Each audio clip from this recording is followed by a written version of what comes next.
Hallelujah. ദാവീദേ, Goliath നിന്റെ മുൻപിലുണ്ടോ? ഉണ്ടെങ്കിൽ മാത്രമേ നിന്നെ ഞാൻ അഭിഷേകം ചെയ്തിട്ടുണ്ടെന്ന് തെളിയിക്കപ്പെടുള്ളൂ.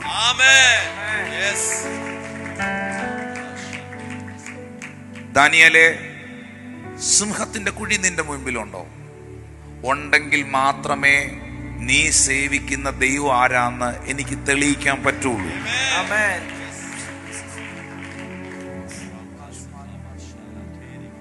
മോശെ, പിറുപിറുക്കുന്ന ഒരു ഇസ്രായേൽ ജനവും വെല്ലുവിളിക്കുന്ന ഒരു ഫറവോയും നിന്റെ പുറകിലുണ്ടോ? ഉണ്ടെങ്കിൽ മാത്രമേ എനിക്ക് ചെങ്കടൽ രണ്ടാക്കാൻ കഴിയുകയുള്ളൂ.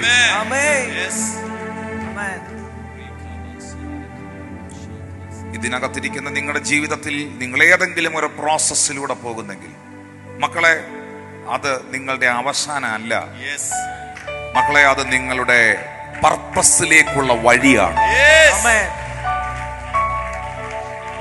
യേശു കർത്താവ് പറഞ്ഞൊരു വാക്യമുണ്ട്, അധികം ഫലം കായ്ക്കേണ്ടതിന് അധികം ചെത്തി വെടിപ്പാക്കുന്നു. റോസ പൂത്തിട്ടുണ്ടോ? ഉണ്ടോ? കുറച്ച് നാൾ കഴിഞ്ഞ പൂ പൊഴിഞ്ഞു പോയില്ലേ? അപ്പൊ നിങ്ങൾ എന്നാ ചെയ്തു? ബ്ലേഡ് കൊണ്ടോ കത്രിക കൊണ്ടോ അത് വെട്ടിയോ?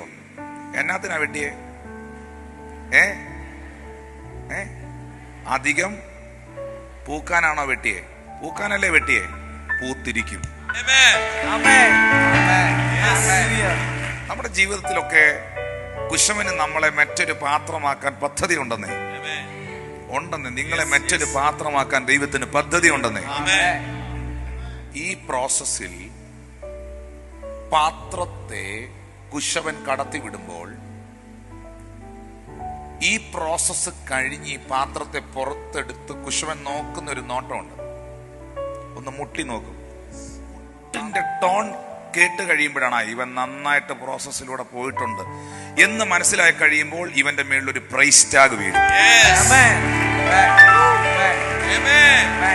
കർത്താവ് ചോദിക്കുന്നു, ഇസ്രായേൽ ഗൃഹമേ, ദൈവജനമേ, സഹോദരി സഹോദരന്മാരെ, കുശവൻ ഈ കളിമണ്ണിനോട് ചെയ്തതുപോലെ എനിക്ക് നിങ്ങളുടെ കൂടെയും ചെയ്തുകൂടായോ?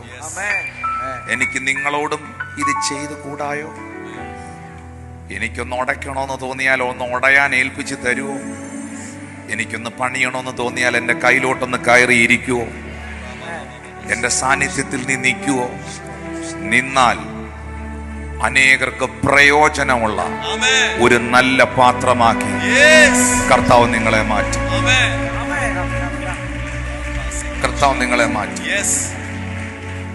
ഞാൻ എൻ്റെ മെസ്സേജ് അവസാനിപ്പിക്കുന്നതിന് മുമ്പ് ഈ സുവിശേഷം വചനം ശ്രദ്ധിക്കുന്ന പ്രിയപ്പെട്ടവരോട് പറയട്ടെ, ഒരിക്കൽ ഇതേ കുശവൻ ഏദൻ തോട്ടത്തിൽ മണ്ണെടുത്തു കുഴച്ചു. അവൻ പാത്രത്തെ മെനഞ്ഞു. ആ പാത്രത്തിന്റെ പേര് മനുഷ്യൻ എന്നായിരുന്നു. എന്നാൽ കുശവൻ അന്ന് ഏദനിൽ മണ്ണ് കൊണ്ട് മെനഞ്ഞ ഈ പാത്രം